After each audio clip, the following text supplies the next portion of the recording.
everybody. Welcome once again to the road to the Procure Tech Cup.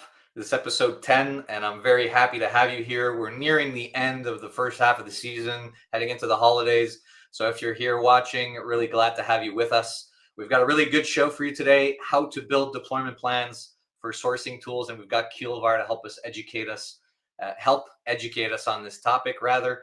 And so, let's get straight to it, right? I'll just do a little bit of housekeeping here before we hop into the topic. As I just mentioned, right, we're heading into the holiday break. We've got today's episode and next week's episode as well with Spend HQ, where we'll also be talking about deployment strategies, but for spend analysis tools and spend analytics tools. And so, make sure you join us for that. We'll start back up on January 9th with Fair Market, and then head all the way to April, where on April 22nd and 24th, we have the first edition of the Pure Procurement virtual conference, where we'll hold the Procure Tech Cup finals. So make sure to stay tuned for that. We'll start selling tickets in the new year. And so I'm very, very excited for that. Agenda here. What is a sourcing tool? Really briefly touch on it. If you've been watching the season so far, you know that Keelvar has been on the show. So if you want a deeper dive into that, we'll have a QR code that you can scan. So get your phone ready so that you can watch the first episode over again on the YouTube channel. Otherwise, we're going to get into how to build deployment plans, right? So the way Dylan at Keelvar thinks about it is having a cultural foundation, then looking at deploying strategic control through a center of expertise or a center of excellence for procurement, and then integrating your sourcing tool within your wider ecosystem and scaling from there. So we'll get into the details of what that means here in a second. But before we do that, let me just add Dylan to the stage here. Dylan, Chief Customer Officer at Keelvar, thanks so much for being on. How's it going? Great. Thanks for having me, Joel. Excited to be here. I saw you got some other vendors coming up. Like I saw Spend HQ is coming up soon. So I'll make the claim. I don't know who's coming from Spend HQ, if it's Pierre or who, but I'll make the claim that I was at Spend HQ before he was, because I used to work for Insight Sourcing Group, who built Spend HQ back in the day. So, a lot of these partners are out there, great guys that we work with today, and I've worked with in the past as well. Yeah, and I try to call that out in the show, right? It's an ecosystem. It should work together. Hopefully, it keeps working better and better together to get the best outcomes possible for our procurement organizations, right? But I wanted to shift to the fact that I think you're missing some very important event to be here, and I wanted to thank you for it up front. The things I'll do for you, I'm here. The rest of the company's having a big Christmas party in Ireland, and somehow the team over here in the US gets stuck working, but it's okay. I'll make them pay for it later. That's good. We'll make it as fun as possible. And maybe I can sing you some Christmas songs if we have time at the end. There we go. Yeah, I'll do a little karaoke at the end. So just before we get into the discussion, what's a sourcing tool, right? So I bring this up every week. It's my Procure Tech market map, just to get us situated before we dive into the content here. Let's make sure that, so sourcing, right? It sits in the middle there. So we've got our strategic procurement suite or capabilities where we're doing spend analysis. That's feeding our category management strategies. And then we execute on those strategies with sourcing tools, sourcing capabilities. That feeds how we draft agreements and contracts, and then ultimately how we buy on a day-to-day basis throughout the business. So sourcing is really sits there in the middle. I think Keelvar, right? You guys just play in that space, right? We sometimes have vendors on the show that play in multiple spaces, but you guys really focus on that one piece, right? Yeah. I mean, we've always tried to set out to just be best in class in sourcing. We're not trying to be a P2P suite. We want to stay super narrow in our lane. Everything we've done for the last 12 years has been very narrow in that lane. We want to stay there.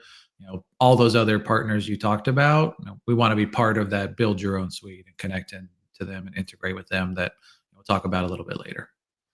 Yeah. And, transitioning to this piece here, right? We spent more time in the first episode around Keelvar. So if you want to watch that first show, you've got the QR code on the top right. And if you'd like a demo of the platform, you've got that QR code on the bottom right as well. Guide us through, Dylan, like real quickly, right? What's with that context that you just gave us, right? How do you break that down into a solution? Yeah, absolutely. So the real quick summary on Keelvar, we're an AI-based sourcing automation, optimization, rate management platform, based out of Cork, Ireland, founded out of a university in Cork, Ireland from their AI research laboratory.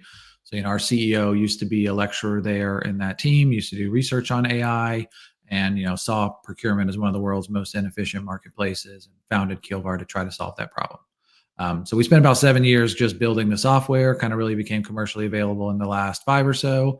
And we started out primarily in sourcing optimization, really going after the most complicated stuff first. Those are your biggest, largest, most complex tenders.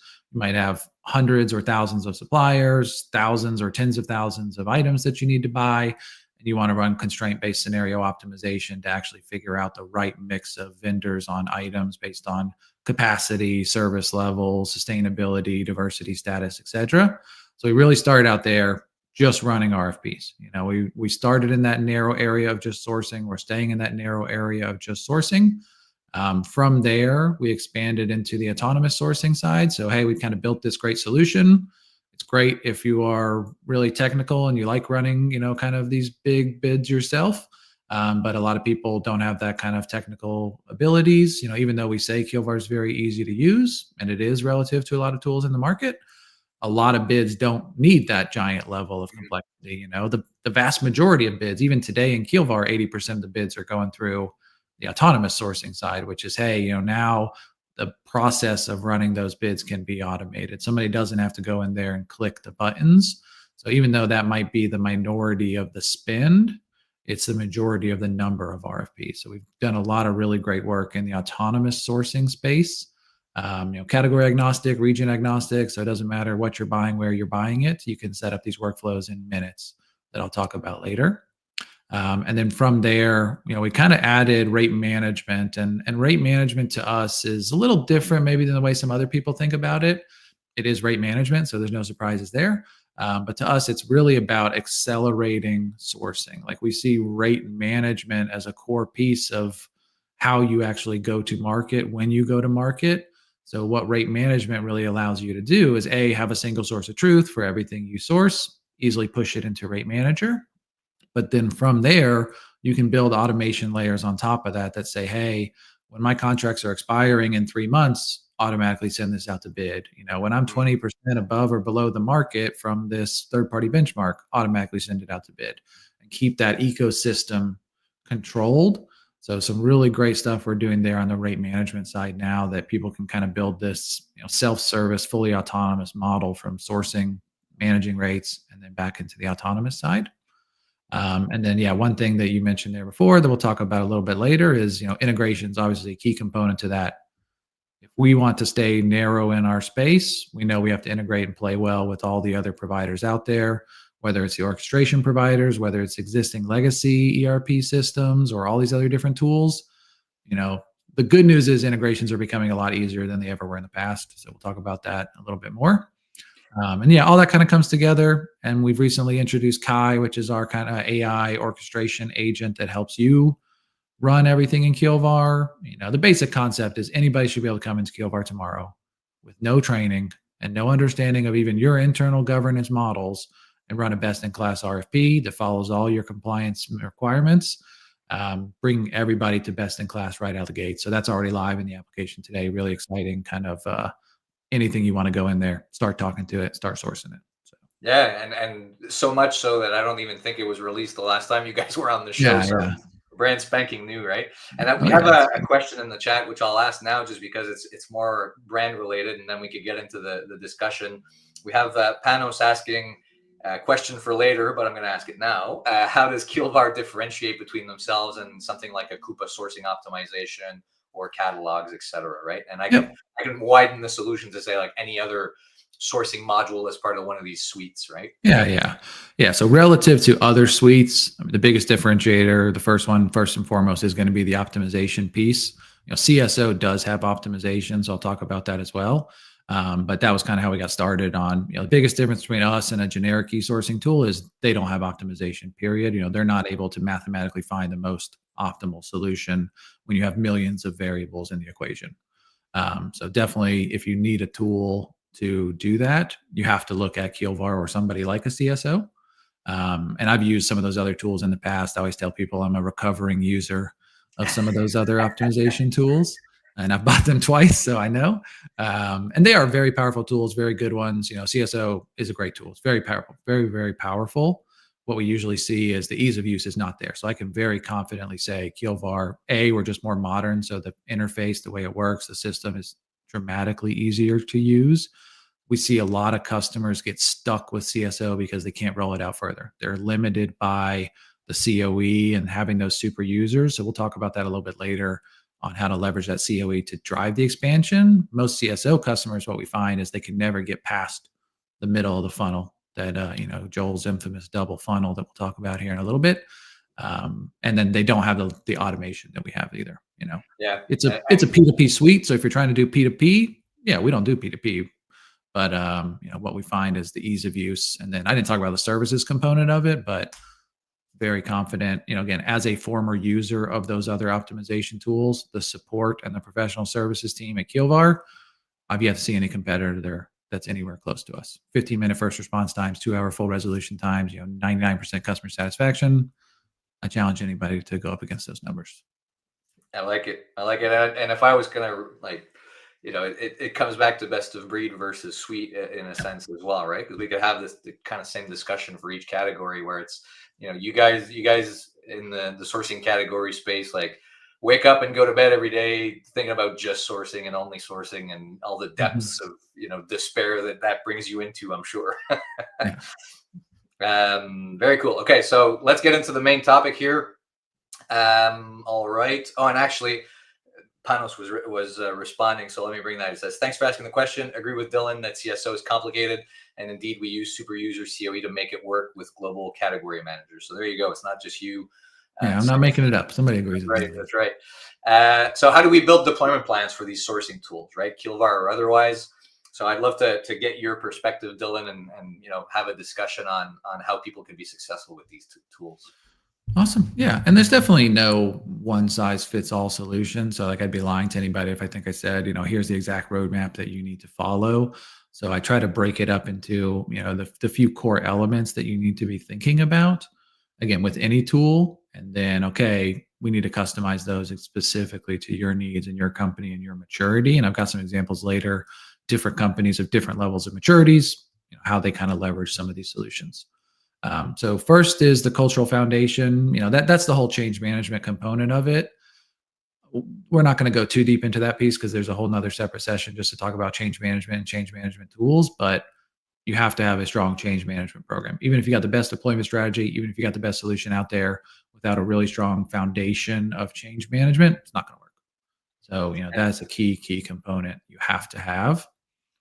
Part of that, I think, moving forward is thinking about, sort of like that question we just got is, hey, sometimes we're limited by these super users. We can't expand it further.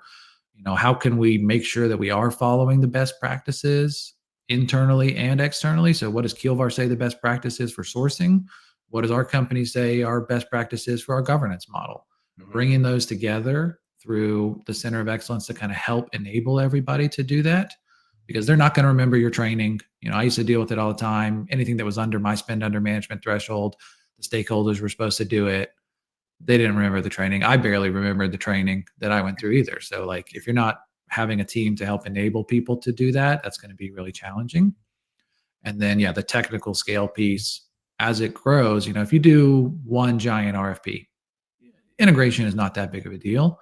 But when you start to do it once a month, and then once a week, and then once a day, and then once an hour, and I've got customers that are doing hundreds a day, now all of a sudden the integration really, really matters. So that's a piece that we can't ignore, but also, I see a lot of customers find that as a stumbling block, that they want to integrate everything right out of the gates and they can't imagine getting started. That slows them down sometimes. We'll talk a little bit about how to be pragmatic about that integrations piece. Yeah. So, well, let's peel back the layers, right? So cultural foundation, I couldn't agree more with you. And I think even wider than change management, like I'd go and talk about governance of having, I think you mentioned it in the text, right? But having that sponsorship top down, like it's kind of a prerequisite before you can even start talking about deployment plans, right? Yeah. I mean, people sometimes worry that this top down push is like, oh, this is another initiative that leadership is driving, and now we have to follow along with it. Yeah, but that's why we have the other points in here. But if you don't have that, nobody's going to drive it, right? Even if you have this great groundswell of support, if the leadership doesn't support it, it's going to get cut off and it's going to get shut down and it's not going to go anywhere. So I think having that leadership mandate, not even just their buy-in, mandate from the leadership that this is how we're going to do things going forward. We're going to change our processes. We're going to change our governance models. What I've seen customers be really successful with even is cutting off the old avenues, right? Is saying, hey, we're not just going to try to make this new solution really easy for people to use. We're going to make the other solutions harder to use, Yeah. Yeah. right? I've seen that candidly drive substantial increases in adoption when you just say, hey, sorry, we took away your old tool. So now this really is going to be the path of least resistance because it's your only option. But having their buy-in, having them tell everybody it's required, following up on that, I've seen be hugely successful. But on its own, yeah, it's definitely not enough. Like if it is just a leadership push and nobody else is bought in, candidly, it's not going to work either, right? Like, I've been a victim of those kind of pushes. I've seen them try to happen. I've even probably tried to do them to my team internally sometimes. And guess what? It doesn't always work as well as I'd really like, even if it was the best idea ever. At least I thought it was. Having just that top down push is not enough. But without it, I think you're dead in the water and trying to make some change. And I feel like because you touched on something, right? Like at the very beginning of what we were saying around organizational fatigue and like, oh, just another initiative. And I feel like that's another thing that we should be coaching our leaders is like, how can we focus on like one, two, three things, right, for the year or for, at a time?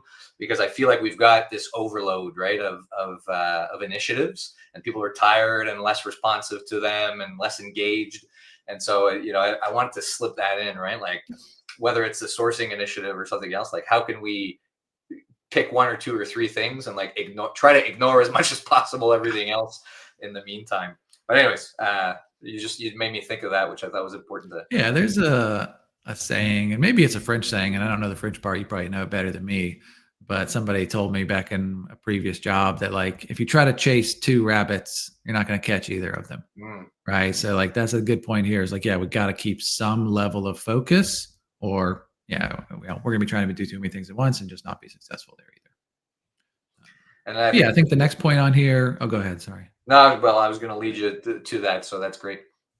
Yeah. So on the next one, I think, like we said, top-down leadership push must have, but we got to bring the users along and the journey with us. Like, this isn't like a crazy idea. This isn't a new idea. Like something as basic as having the actual stakeholders and the actual requesters and the actual buyers develop the process with you and feel like they're part of the process, turn them into the internal champions that are going to be telling their colleagues at the water cooler, hey, like I actually started using this thing. It's really cool. It's helping me work a lot faster and better and easier. Like, here's what I'm doing that's working. Share their wins. It means a lot more candidly coming from them than it does from me or from the leadership. Like if they hear it from their peers that it's working, that's going to help them drive success. And those are the people that are really using it at the end of the day. So designing it for their needs, surprise, surprise, is going to be better than designing it just for the leadership's needs on what they think it has to do. We can do both, but I think having that kind of top-down push and then the groundswell, exactly, like really, really helps drive the success there. If you don't have one of those, it's not going to work as well. And then the last piece I say here is, the vendor enabled upskilling, try to making sure that, people aren't just left to make this work themselves, right? There needs to be a really strong component, and I touched on it earlier, of support, of services, whether that's internal or external. We'll talk about it maybe in the next slides about like how I see it kind of shifting, starting external because they haven't built the skills and processes yet really internally.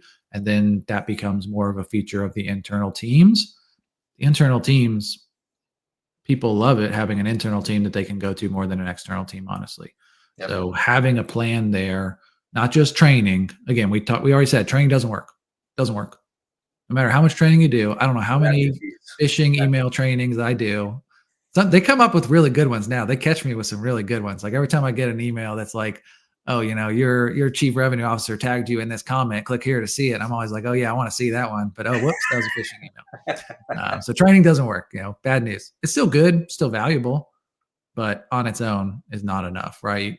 Like I'm a simple trucking boy from Tennessee, right? I went to college for logistics, University of Tennessee, great school. But like if all I did was learn while I was there and then immediately the next day was responsible for logistics or logistics purchasing, I'd have no clue what I was doing, right? Yep. But I was doing internships along the way while I was at school, was doing work studies, implementing the kind of things I was learning and reinforcing the learnings. That's way more powerful than just training on its own. So like Yeah, having a strong services group to help you with that is a must have. and also, my head immediately goes to Kai and your AI, right? Like, how do I do micro learning on the spot, on demand when I need it, like then and there, right? Yeah.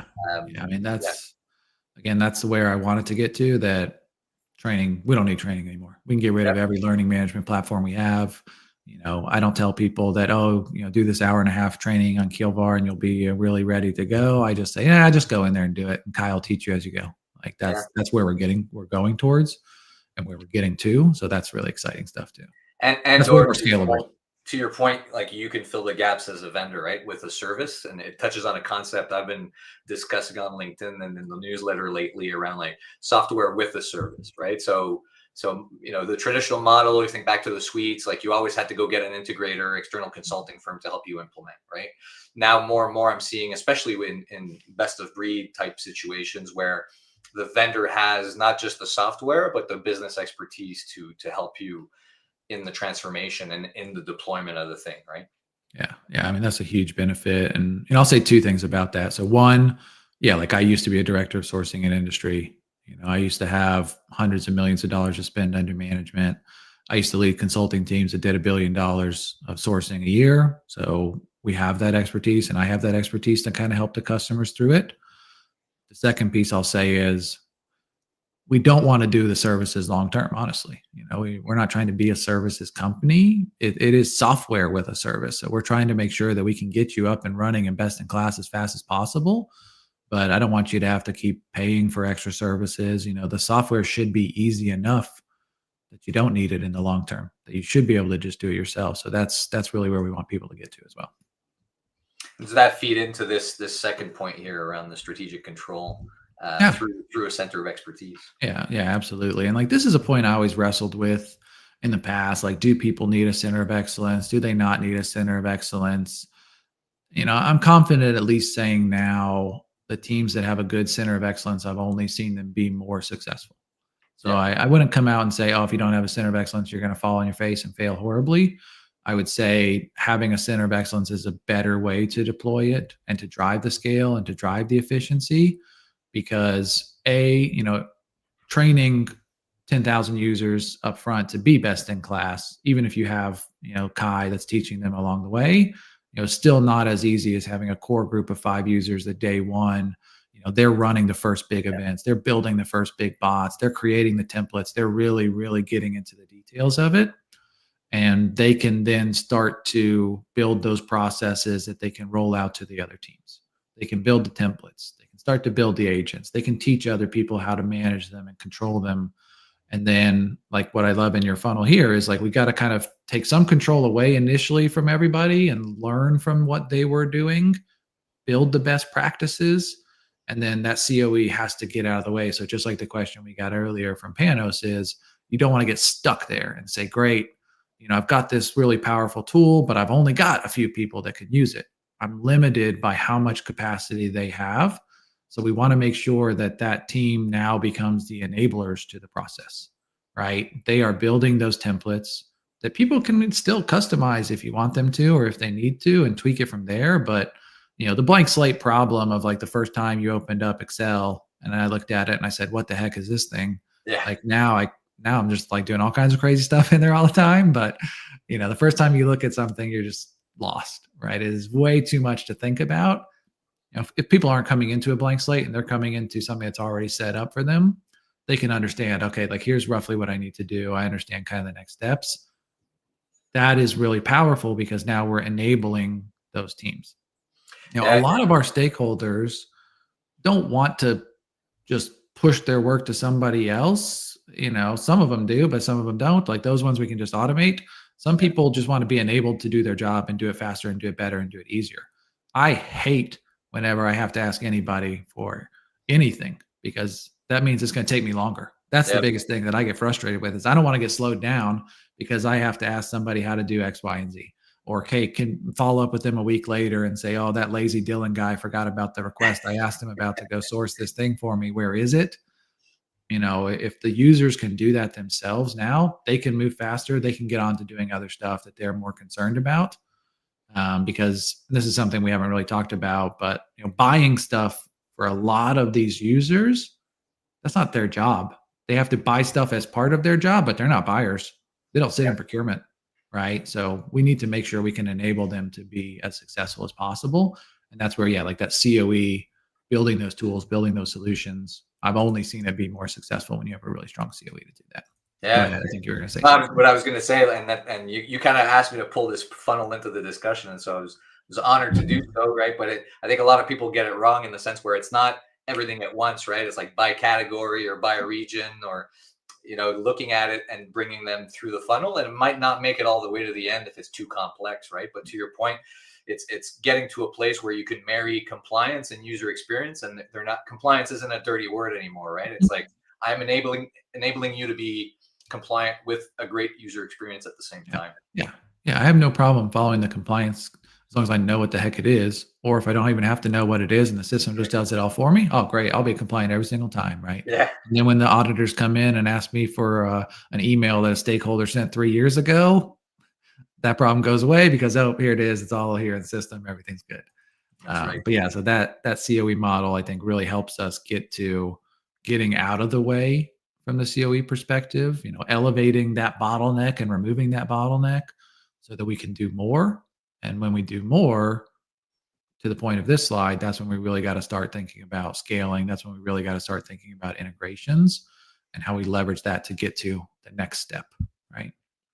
And I love how you term it, right? Like earn the right to integrate, right? Like don't necessarily let IT and integrations and scoping and all this stuff stop you from using something like this on day one, right? Yeah, exactly. Like I would say, I don't know if I can even think of any projects that we've done where we integrated like day one, even if it was day 5 or day 10 or day 400, like it was always, hey, we need to prove out what we're trying to do first, right? And not everything requires integration. Like I know that's crazy for people to think about in today's day of automation.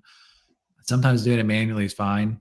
Like if I was running a $250 million MRO RFP and I need to do it tomorrow and I have all my data and I can just throw that in the system, run a great bid, execute it, get my savings, upload it to somewhere else and move on. All of that integration that would happen, it's not really that much manual work, like some big changes and uploads I need to do once or twice. That's fine. That's not a big deal. And if you don't have a sourcing tool, you're doing that and Oh more yeah. today. Yeah. Right. Yeah. So like I always tell people, definitely don't try to go too fast on the integrations piece until you know where the value is. The more you're going to do, and I think I talk about it somewhere in here, that volume drives friction. I always tell people, and integration is a way to remove that friction. So if you don't have any volume, you don't really have a lot of friction. So integration is not a big need. So if we've done the other steps right, and we're getting to the point, like I kind of show in this chart, where we want to go from 600 RFPs a month to 6,000, and now this customer's doing over 8,000 a month. Yeah. Now we need to integrate it, right? Now we need to get serious about how to connect all these systems because there's no way we could get to 6,000 or 8,000 without the integrations. At that point, we are hitting the manual limits of what our team can do. We do need to go after the integration. So, with this customer, we've been working with them for a long time. And, I would challenge anybody just to say, hey, once you've really proven out everything, you know how it needs to work, you've demonstrated the success with the manual processes and the limit has become the integration, that's when we should really invest the time to go after the integrations, right? We all know how hard it is to get on like the IT roadmap 12 years in the future for something that you might potentially want. Separate question we can talk about at the bottom is how, integrations I think have become a lot more democratized now. But, that's for a lot of companies still, especially big enterprises, the concept of an integration is, daunting.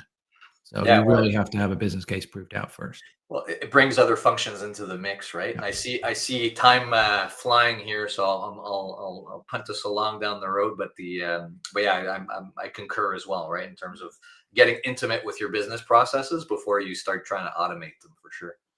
Yeah. So I mean, the last common things I'll kind of leave you with, and then I'll let you kind of recap, and we can recap together. But common things to watch out for. Don't try to do everything at once. Don't try to integrate everything all up front. Don't try to go after every category. Don't try to go after every region up front. Don't try to automate everything up front. Let's get some quick wins that can sometimes justify the whole program. Like, we're going to have a better deployment strategy if we have a couple wins up front to show everybody, here's how much time we saved, here's how much money we saved. Like, we've already paid for the whole contract, so now it's really worth investing into. We've proved that it worked, and then you can go after really trying to scale and do more. Yeah, and I find like that's it's I call it the Excel business case dynamic where, hey, if I load everything up front, like the benefits are really really interesting, right? Mhm. But they're never going to materialize. That's how you're going to fail, right? So I completely adhere to, like, how do we break it down, right? There's always that tension between benefits, early benefits, quick benefits, and then actually change management and being successful. Yeah, absolutely. So another piece, this one ties into really, like, especially like bringing the users along with you. You don't want to just deploy this solution like a lot of people are worried about with a lot of AI solutions today, that it's just this big black box. Nobody knows how it's set up. Nobody knows what it does. Nobody knows the configuration of it. Like, we always want automation to have some level of human in the loop. That doesn't mean a human has to press a button every single time, but people need to understand what it's doing. And there are going to be exceptions a lot of times where it needs to jump out for human approval Mm. sometimes, right? Or there are no bids or whatever it might be. So having a solution there that humans can see, access, control, change very easily and be part of that process, super important, instead of just some magical solution, Wizard of Oz kind of stuff behind the curtain. You want people to be able to see it and touch it and feel it. So that's super important. And yeah, the last one is what we just talked about there with the integration piece. If you wait 6 to 12 months and it takes you that long because you have to get on the IT roadmap to integrate before you actually do anything, that's a lot of time you wasted. That's a lot of savings that you didn't capture. That's a lot of process efficiency that you didn't improve on. So don't try to go after that right out of the gates. Get some wins first. And it's also learning time that you're leaving on the table, right? Like you're putting the learning curve to later in the cycle. So if we leave you with three things, right, and I think these are generally applicable, right? Deploy fast, deploy for fast ROI. So you could deploy in days with a very small user base. Run a first strategic RFP, running a logistics one, or one of these big yearly events that you do that always delivers a lot of savings. And if you do it through a new tool that gets you that delta in terms of the savings percentage you're trying to get, you can cover the cost of the entire program. From there, right, scale the growth. You're not done once you deploy the solution the first time, right? You had take that first process, copy paste it. What's different for this next category or next types of projects we want to attack? Leverage the COE to create a knowledge base, a central knowledge base of what your best practices in your context when you adapt market best practices, right? Maybe you have 27 ERPs, and so that's a dynamic you need to take into consideration, Mhm. et cetera, et cetera. It's just like those old wave plans, right? You mentioned like doing procurement consulting, right? Like we do the same thing, but just attack it with humans. Now it's like, okay, how do we do the same thing, but like deploying a new technological capability to help us get those results? And then lastly, how do we create that path of least resistance, right? So you mentioned integration at the end there about once you're intimate with your processes, you can become integration can bring you to the path of least resistance Mhm. for the volume of events that you're wanting to run across the board. But you need those processes to be fairly solid before you open the valve, so to speak. And so, yeah, I think that wraps up the episode for today, right? So, Dylan, I wanted to thank you for taking the time to come on. I want to reassure you, we've got Yasmina watching from France, we've got Panos watching from France. So there's other people from Europe here who are missing a Keelvar Christmas party as well. And for folks who are watching, thanks for tuning in. Whether you're watching from Europe or from North America or anywhere else in the world, if you want to keep following the show and the season, you can scan the QR code on the right-hand side or left-hand side. And I know, Dylan, you guys have a really great business case kit that folks can download and get if they're working through how to justify one of these projects, right?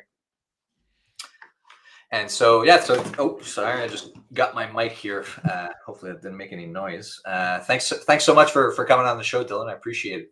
Yeah. Thanks for having me, Joel. Yeah, anybody wants to follow up, you can always reach out to me on LinkedIn. Happy to share my experience, even if it's not Keelvar related, but happy to tell you more about Keelvar as well. So thanks for having me. All right. Thanks so much, everybody. Have a good week. We'll see you again next week before the last show before the holidays period. Talk to you soon.